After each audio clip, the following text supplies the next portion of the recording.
Hello नमस्ते प्रणाम। तो आइए आप लोग के बीच बहुत ही सुंदर एक मैं नोक-झोंक गीत लेकर आई हूँ और आप लोग अपना दुलार प्यार ज़रूर बरसाइएगा और भर भर के आशीर्वाद दीजिएगा। और सब लोग से यही रिक्वेस्ट है कि वीडियो फुल वॉच करके देखिएगा, तभी गाना का आनंद आएगा। तो आइए आप लोग सुनिए एक नाच गीत। एक सिलाई के मशीनिया हम लियाइबो पिया नैहर जब जइबो पिया ना। एक सिलाई के मशीनिया हम लियाइबो पिया नैहर जब जइबो पिया ना। त सिलबो सूट सलवार गंजी कुर्ता मजेदार, सिलबो सूट सलवार गंजी कुर्ता मजेदार, गंज कुर्ता मजेदार, गंज कुर्ता मजेदार।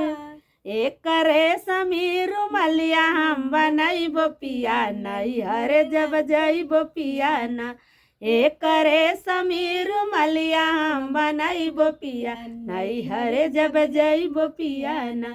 एक सिलाई के मशीनिया हम लियाइबो पिया नैहर जब जइबो पिया ना।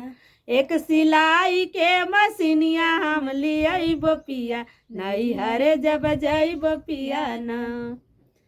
त सिलबो सूट सलवार गंजी कुर्ता मजेदार, सिलबो सूट सलवार गंजी कुर्ता मजेदार। एक करे समीर मलिया हम बनइबो पिया नैहर जब जइबो पिया ना। एक करे समीर मलिया हम बनइबो पिया नैहर जब जइबो पिया ना। एक सिलाई के मशीनिया हम लियाइबो पिया नैहर जब जइबो पिया ना।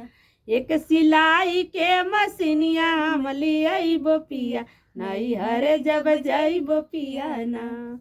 हेलो दोस्तों, हमारी गीत कैसी लगी आप लोग को कमेंट बॉक्स में ज़रूर बताइएगा और भर भर के आशीर्वाद प्यार दुलार ज़रूर दीजिएगा।